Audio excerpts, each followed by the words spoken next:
राधे राधे दोस्तों। ईश्वर आप सभी की सभी मनोकामनाएं पूर्ण करे और आप सभी को स्वस्थ और खुश रखे। चलिए कहानी शुरू करते हैं। हमारी आज की कहानी का शीर्षक है नई राह की ओर। शादी का मंडप रोशनी से जगमगा रहा था। बारात लड़की वालों के दरवाजे पर आ चुकी थी। ढोल नगाड़ों की गूंज, हंसी ठिठोली और शहनाइयों की मधुर धुन से माहौल सजीव हो उठा था। सिया की माँ आरती की थाली लिए दरवाजे पर खड़ी थी। जैसे ही आदित्य घोड़ी से उतरा, वह लड़खड़ा गया। पहले तो सबने सोचा कि शायद वह घोड़ी पर लंबे समय से बैठा था, इसीलिए ऐसा हुआ। लेकिन स्टेज पर पहुंचते पहुंचते सच सामने आ गया। आदित्य नशे में धुत था। वह ठीक से खड़ा भी नहीं हो पा रहा था। वरमाला की रस्म के दौरान जब उसने हाथ उठाए तो वह बिना वरमाला डाले ही लहरा गए। यह देखकर लोग कानाफूसी करने लगे। सिया, जो अब तक लजाई शर्माई सी खड़ी थी, अचानक से उग्र हो उठी। उसने वरमाला स्टेज पर फेंक दी और गुस्से में बोली, मुझे इस शराबी से शादी नहीं करनी। यह कहकर वह गुस्से से मंडप छोड़कर चली गई। मंडप में खलबली मच गई। सिया के माता पिता उसके पीछे दौड़े। उसकी माँ चिल्लाने लगी, तू ये शादी नहीं तोड़ेगी सिया, इतने लोग आए हैं, हमारी इज्जत का क्या होगा। लेकिन उसके पिता ने गहरी सांस ली और बोले, मेरी बेटी पढ़ी लिखी है, उसे अपने जीवन का फैसला खुद लेने का हक है, मैं उसे जबरदस्ती कुएं में नहीं धकेल सकता। दूल्हे के माता पिता शर्मिंदा थे। उन्होंने हाथ जोड़कर माफ़ी मांगी।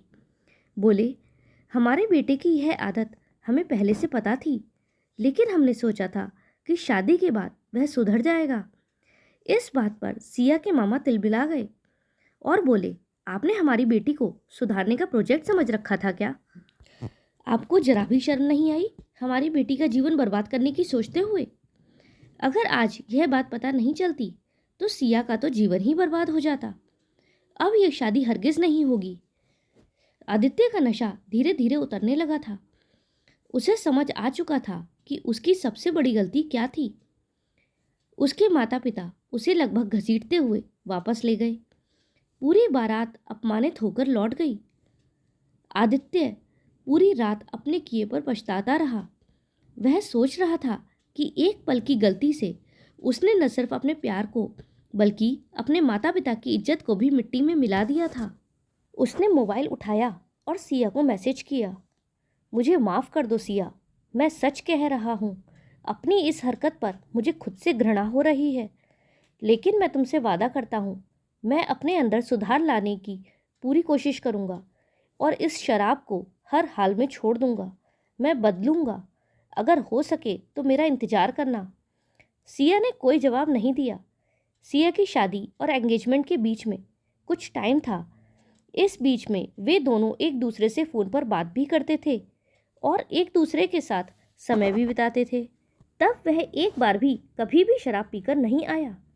सिया उसे बहुत पसंद करने लगी थी और उसे दिल से चाहने लगी थी। उसके लिए भी यह रिश्ता तोड़ना बहुत मुश्किल था, लेकिन उसे एक शराबी के साथ रहना भी मंजूर नहीं था।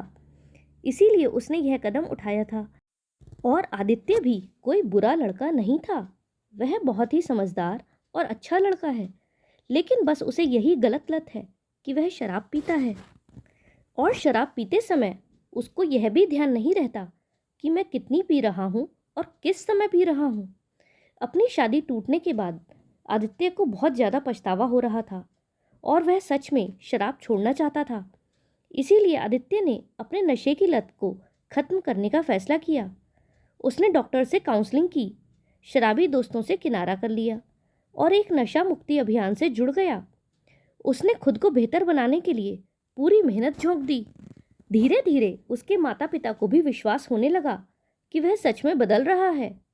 उसके माता पिता इस बात से बहुत खुश थे और इसके लिए वह सिया का तहे दिल से शुक्रिया भी अदा करते थे, क्योंकि सिया के मना करने की वजह से ही आदित्य ने अपने अंदर यह सुधार लाया। अगर सिया ने शादी कर ली होती तो शायद आदित्य कभी नहीं सुधरता और सिया की ज़िंदगी तो खराब होती ही, और इसके लिए वे लोग कभी भी अपने आप को माफ़ नहीं कर पाते। इधर सिया भी उसे भूल नहीं पा रही थी और इसीलिए वह कहीं और शादी करने के लिए मन से तैयार नहीं थी। उसने फैसला कर लिया था कि वह अभी शादी नहीं करेगी। 1 साल बाद जब सिया अपने ऑफिस में काम कर रही थी, तब आदित्य अचानक उसके सामने आ खड़ा हुआ। सिया चौंक गई। तुम यहाँ क्यों आए हो? बस एक बात मेरी सुन लो, आदित्य बोला। मैंने अपनी गलती सुधार ली है, मैं बदल चुका हूँ। सिया आदित्य से बहुत ज़्यादा नाराज थी, इसीलिए सिया ने उसे अनसुना कर दिया। लेकिन आदित्य हार मानने वालों में से नहीं था। वह कई हफ्तों तक उससे मिलने आता रहा, उसे यह यकीन दिलाने के लिए कि वह अब पहले जैसा नहीं रहा। धीरे धीरे सिया का गुस्सा कुछ कम हुआ। उसने देखा कि आदित्य सच में बदल गया था। एक दिन उसने पूछा, क्या तुम सिर्फ मुझसे शादी करने के लिए सुधरे हो?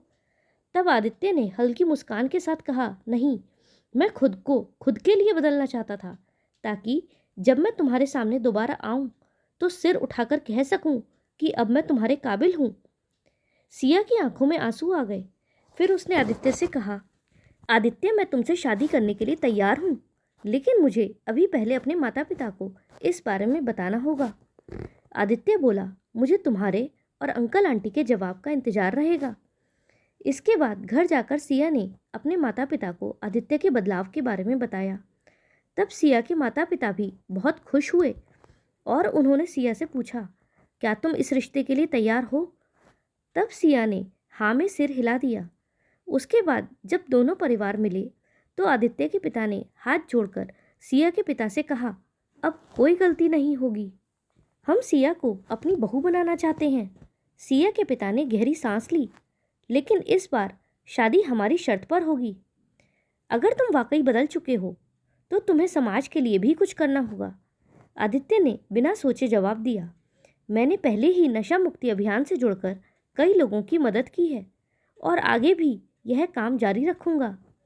सिया मुस्कुराई और हल्के से सिर हिलाया और कहा, देर आए दुरुस्त आए।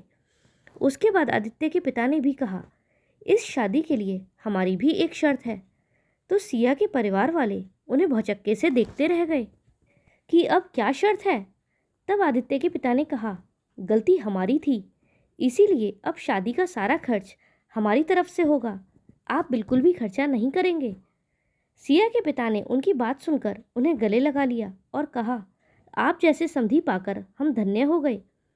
फिर कुछ महीनों बाद दोनों की शादी धूमधाम से हुई, लेकिन इस बार शराब का एक कतरा भी मंडप के आसपास भी नहीं था। आदित्य ने खुद को बदला था और सिया ने उसे एक और मौका दिया था।